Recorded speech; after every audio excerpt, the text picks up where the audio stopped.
Hi guys, I go by the name ABC Mason, and you are watching the Muse Talk. Stay tuned. Hello everyone, my name is Nura Mohammed, known as Nura the Linguist. Keep watching the Muse Talk. You are watching the Muse Talk. My name is Sebla. Hi, my name is Ansong, and you're watching the Muse Talk. Hi, I am Bonkwa, and you are watching the Muse Talk. Hello, my name is The Humankind, and you are watching the Muse Talk.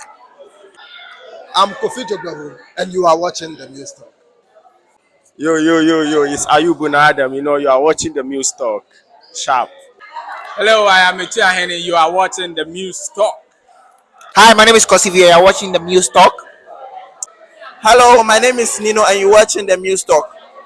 Hello, my name is Davy Amifa, and you are watching the Muse Talk. Hello, my name is Philippa, and you are watching the Muse Talk. Stay tuned. Hello, this is Gringo. Ubeba Utinku. This is the Muse Talk. Catch you live. So I always say, you cannot convince a fly that honey is sweeter than physics. You are watching the Muse Talk. Yo, what's up? My name is Nasi Ogli, Nattyogli, and you are watching the Muse Talk. Molly. Hello everyone, my name is Brittany, and you are watching the Muse Talk. Hello, this is Avi, and you're watching the Muse Talk. Welcome back. In case you just joined us, it's still the Muse Talk. My guest today is a graphic designer and a creative director. He's also the founder of Verso Space. Ladies and gentlemen, Jason Ofori Sackey. Hi. How are you? I'm fine, thank you. I'm good. You're welcome. Thank you. Who is Jason? First of all, this is me, Jason Fine Ofori gentleman. Sackey. Thank you I very get much. that. Like you said, I'm a graphic designer. I've been doing it for a while. I'm not the best, but I enjoy what I do. That's all that matters. We need to enjoy it. Who is a creative director? In the field, it depends on where you find yourself in the space, because there are creative directors for films, there are creative directors for an art studio. So basically, whoever calls the shots on the direction of projects, the art direction of projects has to go on as the creative director. So yours is in terms of arts? Yes, not just arts. It goes all the way to videos. It could even go to sound. Yes. And you're a graphic designer as Yes, well? I am. So let's just take this interview properly. What was your educational background like? Senior high school education was in visual arts. I love the arts, like you said. I love to create. I love to come up with new stuff, come up with ideas. I enjoy doing that. Taking something and making it beautiful. That is what I love to do. So that was my senior high school. I later moved out, went to study web design and graphic design at IBMC. Studied as AppTech, that's as programming, which has nothing to do with the arts, but I needed it for certain jobs I was looking for. So, yeah. What does the programming entail?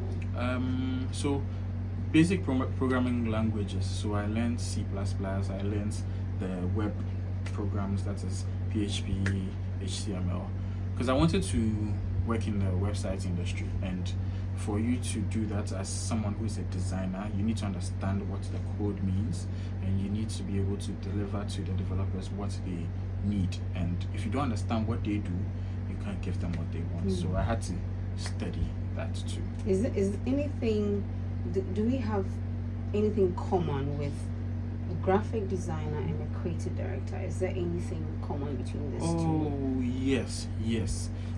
To make it clearer, I went for a job interview once. I was a graphic designer. I interviewed to be a creative director, and they said they wanted 5 years experience as a graphic designer. So you need that experience as a graphic designer to become a creative director. Okay. So what makes you different from, we have a lot of graphic designers these days, trust me, they're everywhere. So what makes you different as a graphic designer? I wouldn't say I'm so different, and I also say we are all different. As much as there are a lot of us, everybody has a unique style, something distinct about their work. Even personality, it makes you different. There are those who really enjoy the job and like doing. There are those who do it for money and will follow anything. I think what I would say makes me different is maybe my passion I approach the job with. I'm sure everybody else has passion for it, but I don't give up so easily on that particular thing I'm doing. there are so many difficulties in this job. It would seem as though you just sit in front of the computer, click, and design comes out. But I have a certain passion for it. I don't let go of projects easily because I like to see it succeed. If you come to me with something, I want to make sure you get what you want. And that's, I think, what will make me different. I don't think it's so special. Now, speaking of approaching a particular work, so when someone comes to you and go like, Jason, I'm organizing a birthday party. Okay. I want an invitation card. Just that information. How do you process it in order to put all that on a piece of paper and then make it look attractive and beautiful and send the message across at the same time? Okay. So first of all, if you tell me you want an invitation card, there are different types of clients. Some of them tell you, oh, I want an invitation card. Do something nice. That's so broad. We get excited with when that. you hear things like even that. though there are pitfalls with that. Okay. Because sometimes you bring work and they're like, this is not what I'm looking for, which means they actually had something in they mind. wanted. So I think usually it's best when we ask you, I'll ask you, what do you want? What do you want it to look like? What theme are you looking for? I ask you all these specifics so I can give you something close to what you're looking for. And the process starts the moment you give me the job. It doesn't start when I sit behind the PC. Okay. Personally, I could be working on your work from the day I met you till I get home or wherever I get to. It's in my head. So when I sit down, then I start producing. And I think that is what a lot of us do. We start the process in our head before we get what we are doing. And that is... I guess it's very stressful because sometimes I see some designs and I'm like, this is wonder, a no. you wonder. But someone actually paid for that. Yes. And they paid for that, and some don't pay for that. That is also a whole different thing. But it's if you enjoy it. Sometimes I know a couple of designers who actually don't appreciate what they have done. They create something and then they're like, ooh, this is not really nice. But someone for the back is like, wow, this is so great. I think it's just a matter of point of view. People see different things are nice, but there's a particular rule that cuts across that if your design sticks to these rules, it's okay, it's acceptable. But for it to look good, people have done it for a while, so it gets easier to come up with stuff. And so sometimes it's part of the job. Some people have it, some people don't. Do we have a bad design, or the person doesn't just get this concept, or we have something we just call this is a bad design? If I say there's no bad design, I'd be a liar. There's bad design, and I'm perpetrator of some myself. I've done some horrible stuff. I look at them like, wow, I did this. There are some designs that only look bad because of the era. Okay. Usually every year or every 2 years, there's a theme of design that goes on. Oh, really? And when that happens, we all try to follow the trend. Now, sometimes you are in that era doing design for a different era. It just doesn't work. People find that this is not nice because they are used to something in that particular area. But then you do something, maybe, like an example is this year, since 2019 till this year, it has all been flat design all around. When you say flat, what do you mean? Usually two-dimensional stuff. So if you look at our logos and stuff that have been coming up, they are all flat. Usually there used to be designs that were crests with shiny edges, three-dimensional, but this era we've moved away from it into very flat design. So nowadays if you give someone work and you give them like maybe a logo and it's very three-dimensional and bulky, they feel you don't know what you're doing. Yes, that is what it is. But there is bad design. You know, I didn't know about the flat design, as in everything it comes in its season. Yes, it does. So when you design something for someone in a season that is come and gone, it makes it bad, it makes it horrible? It doesn't make it bad, it's just not acceptable. Oh, you're not current. Exactly. So you have to change. When you move, you have to move as a designer. That is one thing. As a designer, you constantly learn. You can't slack. You can't sit at a desk maybe for 3 years without learning new stuff. You become obsolete, just like that. So what calls the trends? What motivates the new trends in the design style?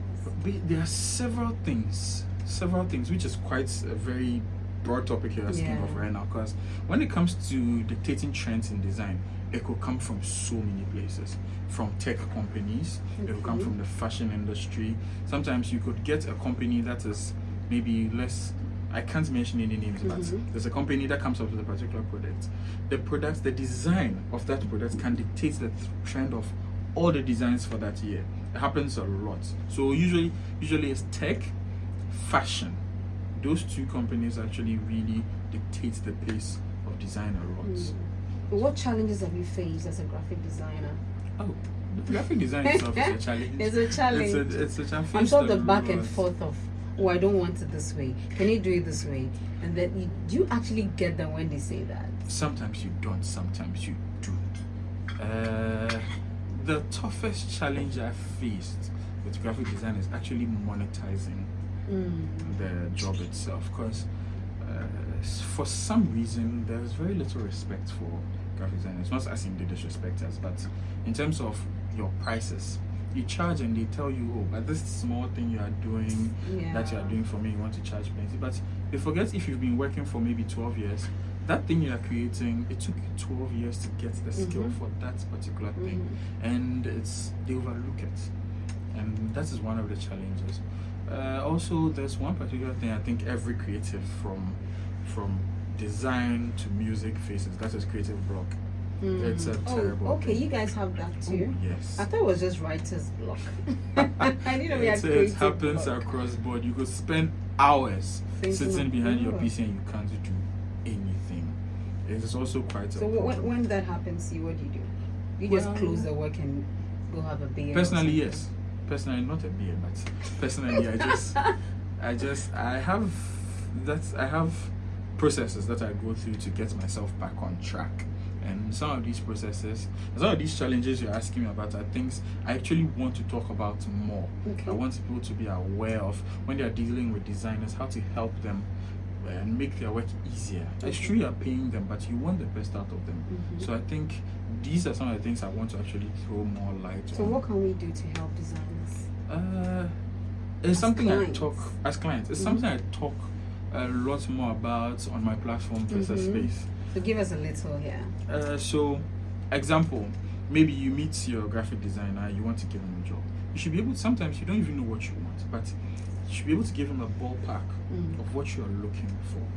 And when you're giving feedback, somebody could just tell, I don't like it. Now, why don't you like it? Is there a particular reason you don't like it? What should we change? If you say you don't like it, this person can't read your mind. So you need to be able to help them pinpoint where the problems are, and then he can give you what you want. And also in terms of things like invoices and payments, fast. that's how quick you want the job, you should be able to pay. But that quickly, in the defense of the client, sometimes you want something, you want a particular design, but you just don't know what you want. You want a wedding invitation, but you don't know how you want. You just want it to be classy, and that could be just the idea you have about it. And sometimes you bring the work. I don't like this. I don't really know what I don't like about it. But it doesn't really. It's not classy. It's not classy, But you forget that your definition for classy is very different from the designer's definition for classy. Yeah. You see, it happens. So if you don't know what you want, it's me that I will know. It happens, and there are processes you can actually set in place as a designer to make that part easier. There's a feedback loop you can create that can help you through the process with the clients, so that you can actually get what you want done without the hassle. There will be friction with your clients every once in a while because you can't read their minds. Yes, so there's questions you can ask. Oh, do you have things you've seen before that look like what you're looking for? When you bring those materials out, it helps the designer know, okay, this is the type of work you're looking for. But if you just drop it on his lap and you expect him to read your mind, it's not going to happen. So it's okay to go online and search for one or two things that match the idea you want, It's and just perfectly fine. give it to the designer. It's advised that you look for material and let him know, okay, I want something like this, I want something like this. It really helps to make his work easier. So have you had a client who have given you so much trouble, you go like, I'm not doing this work anymore, take your work? Yes. For the no day, initially it was very difficult for me to do, but then I realized it's very necessary for my own mental health. Sometimes the process gets so long and tedious, you're like, no, I don't want to do this again. Keep your money. But what of all those hours spent? Yes, that's the thing. There are payment systems you can set in place, but it's very difficult to set in place in this country actually, because they don't understand how the job works. So if you, let's say you work online for people who are outside, you work for hours, you are paid for that hour. So sometimes you can get through the whole process, even if they reject the work, you still get paid for the hours put in. Here it doesn't work like that. Like, you want a mommy, so why should I pay you? I remember I worked for a client like that. He actually gave it to somebody else. They did several ones and told me he won't pay me because he's not going to use it. And there's very little you can do in cases like that. There's very little you can do about that. You just take the experience and just make footnotes of certain characteristics of such clients, so you can avoid them later. But we can't go legal. It's a waste of time and money. Yeah. For a flyer to go legal, how much is it a waste of time and money because of how our legal system is, or generally it's just a waste I wouldn't of time? Blame the legal system. It's just a waste of time. So you can prevent it. So it's best you prevent it. How do you prevent it? Like I said, processes, payments processes. Okay. Also take notes of those characteristics of a bad client in quotes, so that you can avoid them. So sometimes with the first interview, you can tell, oh, this person gave me headache. So the red flags. Yeah, how do you tell? There are a lot of them. There's something we call clients from hell. Yes, it's a whole list. Okay. And they're like, first thing, oh, me, I don't have money. Oh, that's a red flag. Oh, I have a cousin who can do this, but I wanted you to do it for me. Another red flag. Oh, I heard you are very, very good. Can you do my work for me? Red flag. Also, my budget is low, but those people who have plenty money, when they come, oh, I want this, pam, you do it for them, pam, they pay, they are gone. Those who are paying below the rates, they are the ones who have so many demands. Yes. So whether we pay below the rates, I mean, we are just trouble. Yes. So you can have a little patience for us. Oh, you are. We have a lot, plenty patience, plenty. But like I said, it's an industry that is still growing. So there are a whole lot of processes that and structures that are not in place to make the work easy. And we want clients to also know these processes. And it's something I'm interested in really doing, like educating the public on how to deal with your designers, not just graphic designers. Anybody who is hired to do any professional creative job. Yes, you should learn. Creative. You should learn how to deal with them, how to make their life easy. That being said, don't mistake it. I love the job I do. I really enjoy it. It's just that with every job there are drawbacks and things that you don't like about it. The thing, I've realized that if you have money, you don't talk plain. You just say what you want and it's done and you pay. But those who don't have money, I know you've done a lot of projects when it comes to graphic designing. Can you name one or two? That probably we are the most high profile one I've done was the Ghana COVID-19 private fund. Okay. I worked on their logo for them. Yes, it was quite a difficult project because it was within a short time. So I had to come up with a logo for the private fund. That is the most high profile one. I've worked for companies like Dalex Finance. They're quite a lot. I know your portfolio is it's big. It's big.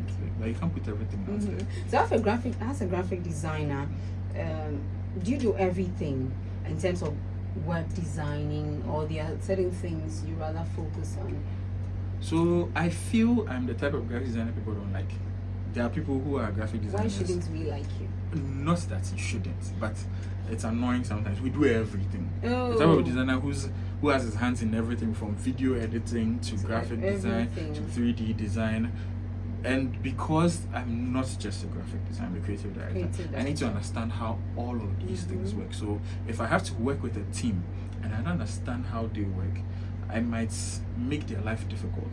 Also, the work process will be tedious. So I do across board. I'm to graphic design itself, that is creating ad pieces and all of that. I also do video editing.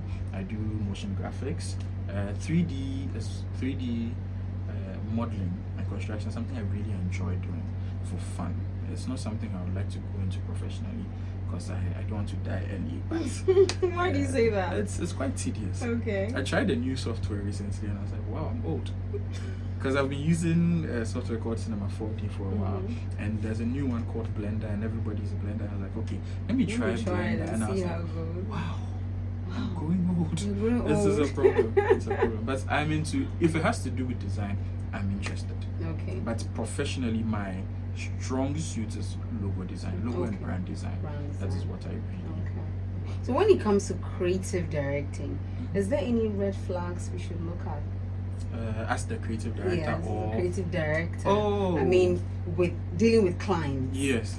Is it similar to graphic design? It's this usually the same problem. Okay. The same problem.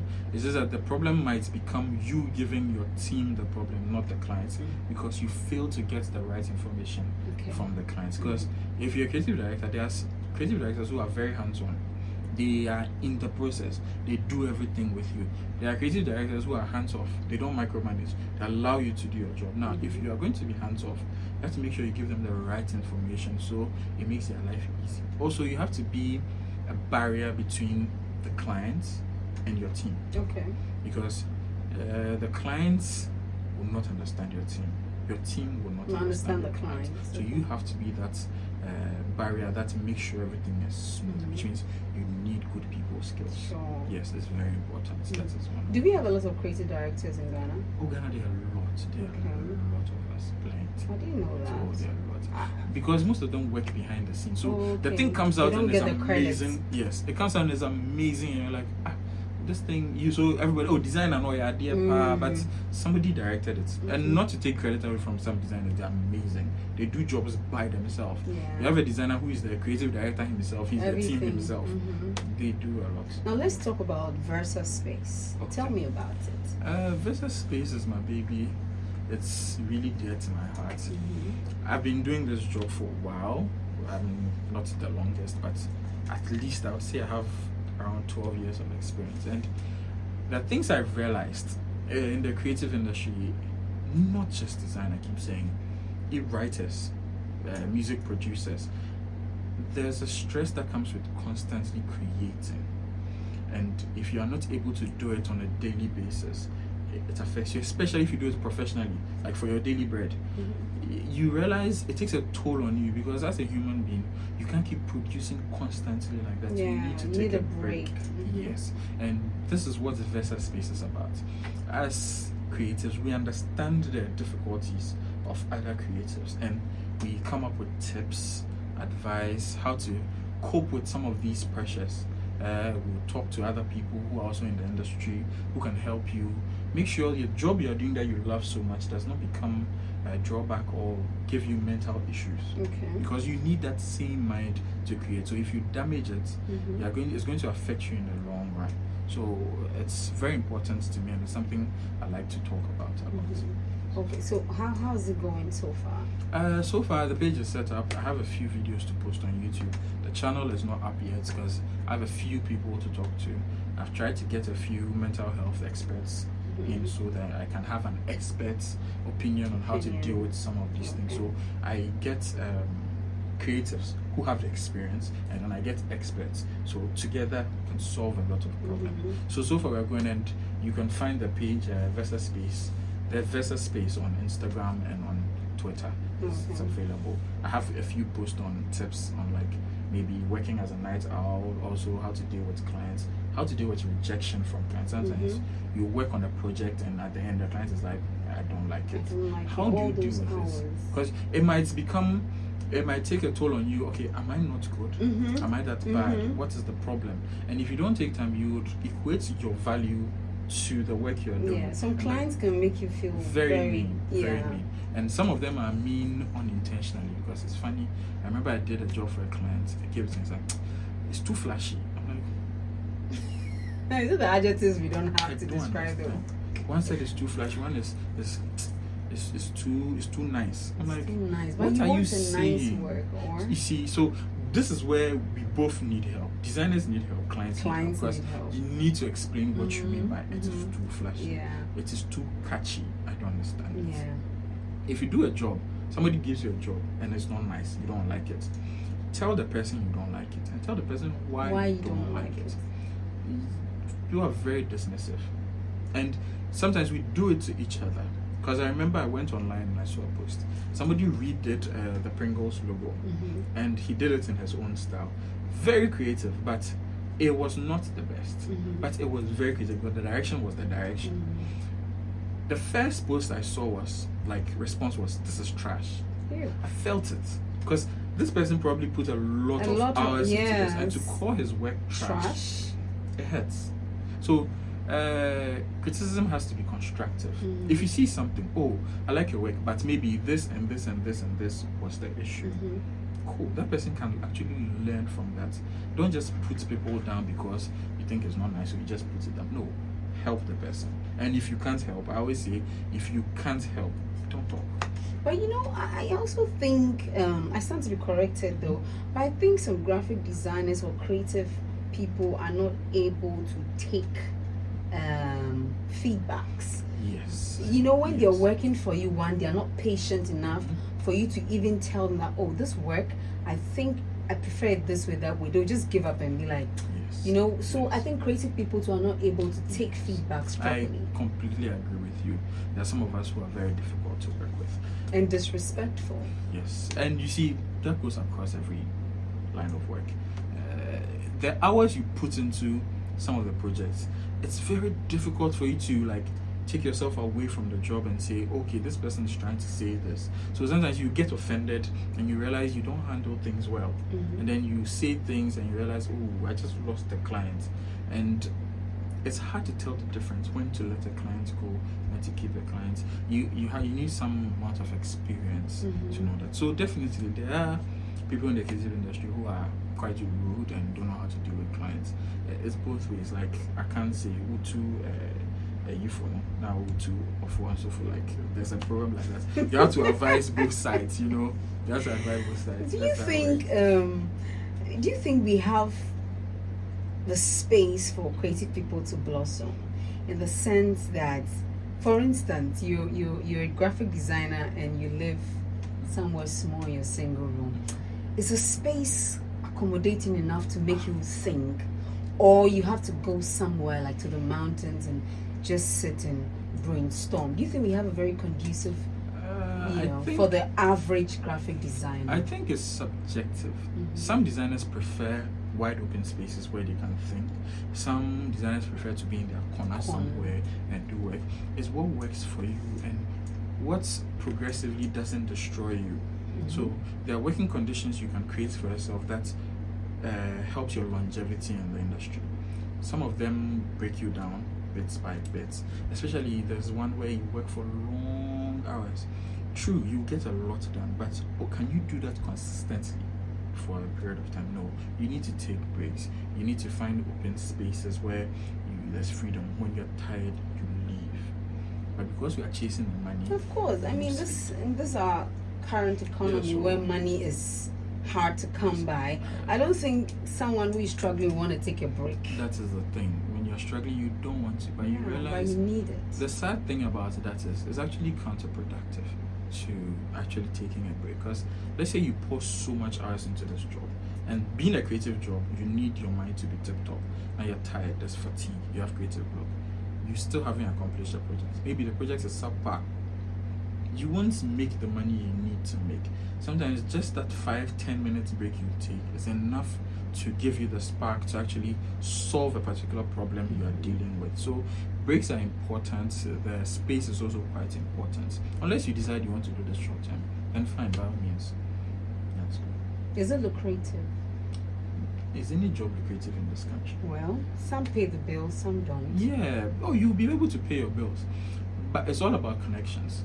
You can be a designer. If you don't have the right connections, you won't get the right contracts. And I learned the hard way that when it comes to monetizing your skill, you need connections. You could see someone, this person is amazing, doing great work. Even with this day of social media where you can market your work, if you still don't have the right people to push you, you won't go far. There are people who are amazing. They're not going anywhere. They're not getting the right contracts. And that is also one of the problems. Find a way to network. And most creatives I know, especially when it comes to digital art, or they are very introverted, like to stay within their shell. There's nothing wrong with that. But for you to be able to make these connections, especially in a country like Ghana, you need to meet people. Talk to them about your work. Oh, this is what I do. Some people just give you the job because they want to give you. It doesn't matter how it looks. I have clients who sometimes they don't even look at my job. You take it like, okay, and then they post it. They use it for what they want because they've met you. They just like the character that you are, and that also helps. So when it comes to money, there are other ways you can make money. You shouldn't always be looking to make money around you, just in your country. It's also one thing I learned, how to diversify your income. Find other means of making money, monetizing your skill. If you're a designer, you've spent so many years honing a particular skill. That skill should not be, an albatross on your neck. You need it to make you money. There are ways to make money online. There are sites that take stock ads. You can make money, post these things online. You can get small payments online, and it can actually help you. And then this is when I'm talking about maybe someone who's doing freelance. But there are those who work in industries and ad companies and that. Those people make enough money. They make enough money. But in this country, there's nothing like enough money. No, things keep getting hard. So you need to find other ways to make money. And sometimes, let's say you work for someone, sometimes the hours are never equal to the pay. You find yourself working so hard for hours and you don't really make enough to take care of yourself. Because most creatives I know would love to do what they do for fun, but you can't. You have to actually stick to someone. So there is money to be made. It's all about how to tap into that money. So graphic designers or creators, is there like a community for you people, or is just an individual thing and that's it? There are several communities. There are several. Actually, there are quite a lot of communities. There's a problem too with those communities. There are people who are a bit of elitists. Like they see themselves in a certain group and they see you coming. Maybe you're also a designer. They feel you're not what they are looking for, so you can't be part of the community. That's also something I seek to actually address and talk about, because we're all in this industry together trying to make it, and people form their own communities, and that is why I'm trying to build VersaSpace. And VersaSpace is not really about you coming to design and being the best designer. No, how to take care of yourself. That is what's important. So there are different communities that tackle different issues, and it's best if you can find any of them. I can't name any off the top of my head, but this is a quick one. How do you feel if someone sees a design or sees your design, go like, oh, this doesn't look Ghanaian? How do you feel? It means you've arrived. In a way, you feel, oh, I have arrived, but I don't think that should. I don't think that should be the standard. Case. That is what they think. That is what the standard is. But I don't think you should feel that way, because I feel there are different design language for different places. Because if you come to Ghana, there's a certain style of design you have in Ghana. Let's just take flyers. You can tell a flyer is Ghanaian, and you can tell a flyer is Nigerian. Very close. Really? But you can tell. There are very subtle things in there. Now, that is quite close, and you might not be able to, but you can take a design from here, take a design from Japan, and you can tell it, not just the language, the style. Really? Yes. So when somebody tells you, oh, your design doesn't look Ghanaian, it's like, okay, then you're probably picking influences from different places. And I believe I don't want to be one who is identified or locked down by a certain design style. I want to be able to pick from different places, and that should become my style. Because me, I get a little, I don't use offended, it's too big a word, but I get a little offended when people be like, oh, this doesn't look Ghanaian. What do you mean, what do you mean doesn't look Ghanaian? Yeah. Like, what is Ghanaian? Yeah, you are within your right to be offended, because what do you mean by this? What do you mean by it's not Ghanaian? It was designed by Ghanaian. Probably the person is looking for something that has red, gold, green in it. So, oh, yeah. No, they are saying in the sense that it looks so good. So like, good. This is so not Ghanaian. Like, it looks so good. Why do we say something looks good so it's not Ghanaian? That's a problem. Can you relate? I understand. That's a problem, because it shouldn't be that way. If it looks so good, you should be proud it's Ghanaian. It's good. Yes, not. But don't say, oh, this sign looks so good. Yeah, we are used to our subpar standard in this country. So Ghanaians, we do anything. Oh, especially finishing. We have an issue with finishing in all aspects of work. We don't finish. Finishing is so bad. So when somebody sees something that is really done well and finished, well, they're like, wow, we didn't know how, but it is here. And there are people here who are so good at it. Yeah. What's the future for Versus Space? Versus Space. I'm hoping to grow a big community of artists who care about each other. That is the future. We need to care about We each other need to because this care about thing each is very other. frustrating. Yes. And for some reason, if we're able to band together, it can actually affect our income. Because let's say we are all together, we agree on maybe a certain price range or certain principles. It's really going to help us when it comes to dealing with clients, because we are very independent in the sense that you speak to this designer, he tells you, oh, this and this and this, how much I charge. You speak to another designer, he gives you like maybe quarter the price, and you're like, you're ruining the market. But is it probably it's just the levels? Maybe that designer is so much, should I use matured in the industry that he can price himself at. Exactly. Maybe this one is an upcomer, so he wants to start That's why little we need each beginning. other. That is why we need each other. Because if this beginner has someone they're looking up to, ask them for advice. This person can help you to, oh, you're very good. Don't sell yourself short. I could help you with some of these things. I had that help from certain people when they told me, you have to price in this range because I wouldn't say my work is so good, but you've been doing it for a while. So I don't think you should charge them. Then I have people I also talk to. They tell me, oh, how much should we charge? I tell you charge it. And they're like, hey, I should charge it. Would the person pay? Funny enough, they will pay. They will pay. Because sometimes they even disrespect you because of how low you are charging. Yeah, it's true. Because sometimes people, I can use an example, like they go to the market and then they ask for the price of this, the same thing. The lower one, it's not original. Because yes. So when they come to you and you charge them big, like, hey, they will fight with you. If they won't pay, they won't pay. They'll go. But those who will pay, will pay. What do you think is the future for graphic designing or designing in general? Designing in general. What's the future? It's at this point in time, it's quite vague, because there's a lot of technology coming up where the normal designer, the ground-based designer, might lose their job. So is technology taking over? In a way, but it's not something to be feared. We have to adapt.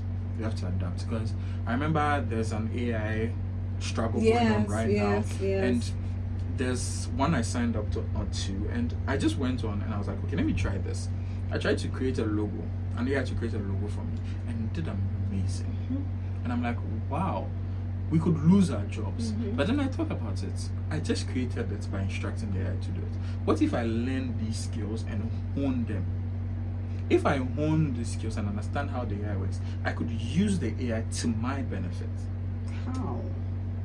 Like I said, I just told the AI to create something for me. Now, the AI just doesn't create it. You tell it what to do. How you want it. Exactly. Okay. So you're only limited by your creativity, not necessarily the skill. It's good to have the skill. It's amazing. But let's say you've been broken free of all hindrances when it comes to creating. Maybe you don't have good line skills. You don't know how to draw certain line straights, but then something else can do it for you. And then all that is left is for you to come up with what you want to do. Doesn't that feel like exhilarating? It takes you away from all the hustle of having to create. The problem is it has to be regulated. Yes. So there's still going on. I'm sure this struggle, I'll call it birth pains. This whole AI struggle, I call it birth pains because it's necessary for them to come up with regulations to make it easier for us to work with. But the future for design is improvement, constant improvement. Don't sit back. Learn new stuff. Try to read. Find out what is going on, the new things. Don't stay in your skill. I remember I met a man once who was stuck with a particular design software. He's amazing. He's good at it. But over a period of time, the skill has become obsolete. And he did not improve. So now he feels he has been left behind. And that is the problem. We always have to, like I said, I was trying to learn Blender and I had a problem. But I went back to it to make sure, understand what I mean, because you could be left behind. And that is also one topic I discuss at the Versus Space, where how do you not feel obsolete? How do you not feel left behind as a designer? Sometimes is it okay to feel left behind? Sometimes you have to just sit back and let it happen. All of these things we talk about. Yeah. Is there how do you protect your work as a graphic designer Is there a copyright act or something? Because you can design something and probably someone steals your design and uses it for something else. Is there something you can use to protect your work? There are a few. But basically, you have to do that by yourself. There are contracts you can draw up before you start a project. There's one particular one I actually found out recently in the contract where you have to state that every element and feature or anything used in this design is owned by you for so and so, and the person signs on that, which means the person can use elements in there for other projects because you can sue them.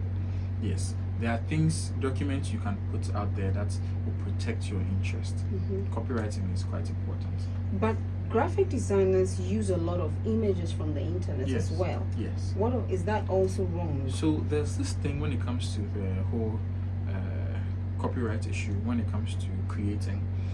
When you take an element of a piece and you transform it into something else, it is not susceptible to the copyright law because it's now part of something completely different. If you give credit to but they are not entitled to any form of royalties from them because it has become, it's a topic that came up in the AI court case. It becomes something completely different. So graphic designers take stuff online all the time, but images, but you have to be careful what you use, especially images of people. You don't have the right to use them. That's why there are sites where they provide stock images, stock footage, where they have licenses that you can use. You don't just go up, take anything from Google and use it, because if you are going to monetize that thing, you can't do that. But if it's something you're doing for a project, for work, usually it's very allowed. For show, like you see, there are designers who do stuff just to show demonstrations. Yes, they are not selling it. That's usually is quite cool. But if it's a project you're doing for a client, you need these licenses for these things. So what are your social media handles in case someone wants to reach out to you? My personal one, just look into the camera. Personal social media handle is Jace Black. And then for business is Jojo's Concepts. There's Versa Space. That is, like I spoke about, Versa Space, where we talk to creatives. And there's a new one I'm working on, which is a new branch, which is photography that I want to get into, product photography. And that is the Versa Studio, Versa Lens Studio on IG. And you go there, you can find some of my work. You've said a lot of things to creators, but can you what are your last words to them in just a sentence? Just a sentence. Monetize your skill. Monetize your skill. You've learned a lot. You know so much. Sometimes it doesn't feel like you do, but you do. You have. Look at the time you started and look at where you are now. You realize you've learned a lot, and all that you've learned can be monetized. Find the right channels to monetize your skill. It's very important. Thank you so much, Jace, and it was really nice speaking with you. I mean, Pleasure. you've opened my mind to a lot of things when it comes to graphic design, and I'm very grateful. I'm sure our audience too have learned a whole lot when it comes to graphic designing. And take note of the red flags, designers. Take note of it and monetize your work, as he said. Thank you very much. It has been the Muse Talk. My name is Gadede Akusegbefia, and it was brought to you by the Muse Studios. They're experts in your jingles, your film scoring, your music production, anything that has to do with voice recording. They are your people. Just call the numbers scrolling on your screen and they will sort you out. Do not forget to like, comment, share, and do not forget to subscribe. Bye-bye.